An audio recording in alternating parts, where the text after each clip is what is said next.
സമരത്തിനെതിരെ അടിയന്തരാവസ്ഥയ്ക്കെതിരെ തെരുവിലിറങ്ങിയ ധീരന്മാരെ സ്മരിച്ചുകൊണ്ട് കേവലം ഒരു പുസ്തക പ്രകാശനം എന്നതിലൂടെ പ്രതിഷേധമകത്ത പരിപാടി കൈവടിയാത്ത ഒരു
വളരെ നാടകീയമായിട്ടാണ് ഗവർണർ വേദിയിലേക്ക് എത്തുന്നത്.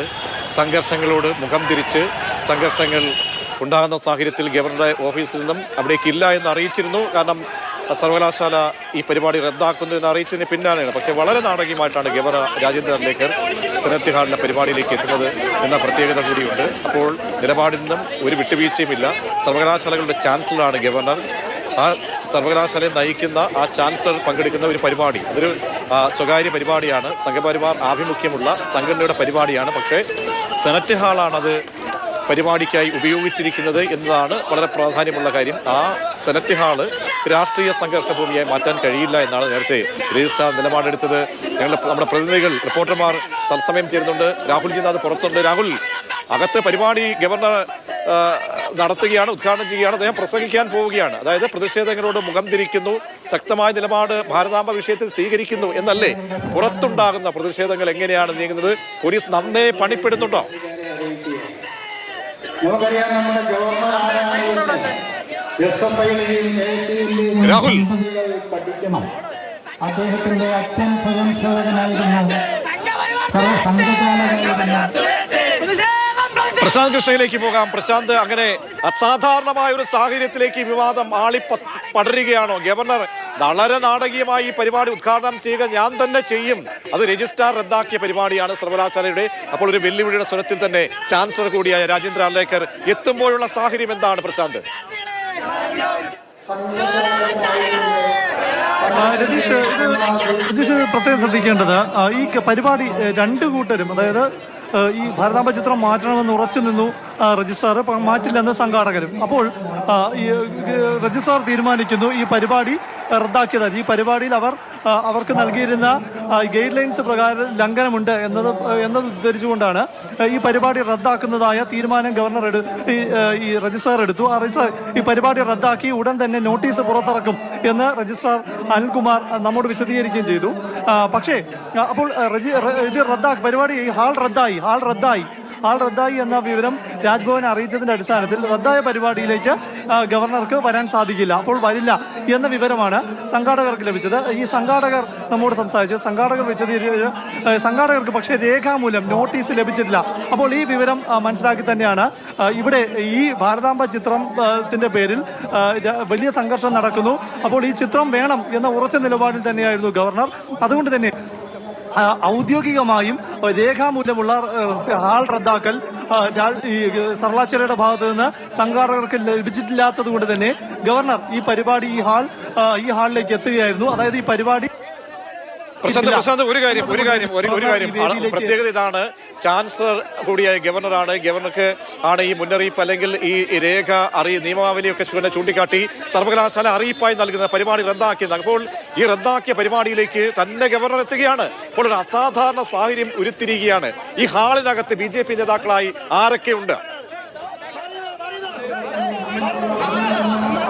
BJPയുടെ മുതിർന്ന നേതാക്കളായ കുമ്മനം രാജശേഖരൻ, PK കൃഷ്ണദാസ് അടക്കമുള്ളവർ മുൻനിരയിൽ തന്നെ ഈ ഹാളിൽ ഉണ്ടായിരുന്നു. ഈ സംഘർഷം നടക്കുമ്പോഴും അവരെല്ലാം ഉണ്ട്. RSSന്റെ നേതാക്കളുണ്ട്, അതുപോലെ തന്നെ മറ്റ് സംഘപരിവാര പ്രസ്ഥാനങ്ങളുടെ ചില നേതാക്കളെല്ലാം ഉണ്ട്. അപ്പോൾ അവരെല്ലാം, പക്ഷെ അവരൊന്നും ഈ വിഷയത്തിൽ അങ്ങനെ ഇടപെടാൻ ശ്രമിച്ചില്ല. പക്ഷേ ശ്രീപത്മനാഭ സേവാ സമിതിയുടെ സംഘാടകരുമായാണ് ഈ രാജ്ഭവൻ ബന്ധപ്പെട്ടുകൊണ്ടിരുന്നത്. അപ്പോൾ ഈ രജിസ്ട്രാർ അനിൽകുമാറും ഈ സംഘാടകരുമായാണ് ആശയവിനിമയം നടത്തിയത്. അതായത് ഈ ഹാളിൽ ഈ RSSന്റെ പരിപാടികളിൽ ഉപയോഗിക്കുന്ന ഭാരതാംബ ചിത്രം അത് ഒഴിവാക്കാതെ ഈ പരിപാടി നടത്താൻ സാധിക്കില്ല എന്ന നിലപാടെടുത്തായിരുന്നു രജിസ്ട്രാർ ഉറച്ചു നിന്നത്. അതേസമയം തന്നെ മാറ്റാനാകില്ല എന്ന് ഈ സംഘാടകരും നിലപാടെടുത്തു. അപ്പോൾ അങ്ങനെ അതിലൊരു തീരുമാനമുണ്ടാക്കാൻ കഴിയാതിരുന്ന അവസരത്തിലാണ് ആൾ റദ്ദാക്കുന്നു. അതായത് ഈ പരിപാടി സർവകലാശാല സെനറ്റിൽ നടക്കേണ്ട ഒരു പരിപാടിക്ക് വിരുദ്ധമായുള്ള പരിപാടിയാണിത് എന്ന നിലപാട് സ്വീകരിച്ചുകൊണ്ട് രജിസ്ട്രാർ ഈ പരിപാടി റദ്ദാക്കി എന്ന് അറിയിക്കുകയാണ് ചെയ്തത്. അപ്പോൾ സംഘാടകർ രാജ്ഭവനുമായി ബന്ധപ്പെടുമ്പോൾ രജിസ്ട്രാർ അറിയാൻ വേണ്ടിയാണ് നിയമാവലി ചൂണ്ടിക്കാട്ടിയാണ് ഈ റദ്ദാക്കുന്നത് പരിപാടി. എന്ത് നിയമാവലി എടുത്തു പറഞ്ഞുകൊണ്ടാണ് രജിസ്ട്രാർ ഈ പരിപാടി റദ്ദാക്കുന്നത്? ഗവർണർ പങ്കെടുക്കുന്ന പരിപാടിയാണ്, അതായത് ചാൻസലർ, ഈ സർവകലാശാലകളുടെ ചാൻസലറായ ഗവർണർ പങ്കെടുക്കുന്ന പരിപാടിയിൽ എന്ത് നിയമപ്രശ്നങ്ങളാണ് ചൂണ്ടിക്കാട്ടിയത് സർവകലാശാല?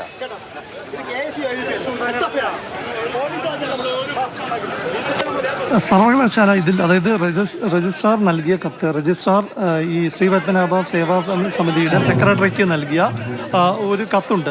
അതാണ് ഇവർക്ക് ഈ ഹാൾ ബുക്ക് ചെയ്തതിന് ശേഷം നൽകുന്ന കത്ത്. ആ കത്തിൽ പറയുന്നത്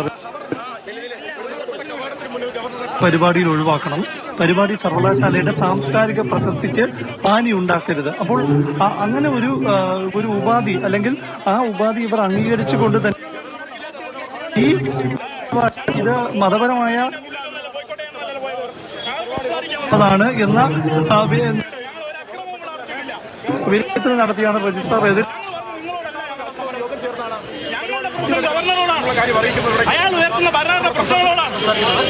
നിങ്ങളോടല്ല പ്രശ്നം, നിങ്ങളെന്തിനാ? പ്രശാന്ത് കൃഷ്ണ പറഞ്ഞതുപോലെ തന്നെ ഗവർണറെ സംബന്ധിച്ചോളം ഗവർണർ എടുത്തിരിക്കുന്ന തീരുമാനം എന്നത് റദ്ദാക്കിയ പരിപാടിയെക്കുറിച്ച് ഒരു അറിയിപ്പ് രേഖാമൂലം നൽകാൻ കഴിഞ്ഞിട്ടില്ല സർവകലാശാലയ്ക്ക് എന്നുള്ളത് അതുകൊണ്ടാണ് ഈ റദ്ദാക്കിയ നോട്ടീസ് ഇറക്കാത്ത സാഹചര്യത്തിലാണ് ഗവർണർ തീരുമാനിച്ചിരിക്കുന്നു താൻ ആ പരിപാടിയിൽ പങ്കെടുക്കും എന്ന് തന്നെ. അപ്പോൾ ഈ നോട്ടീസ് സംഘാടകർക്ക് ലഭിക്കും മുൻപാണ് ഗവർണർ എത്തുന്നത്.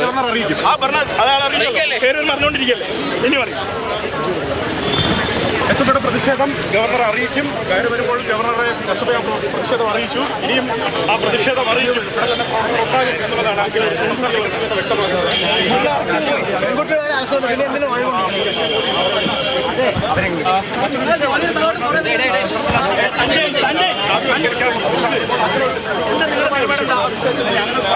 നേരത്തെ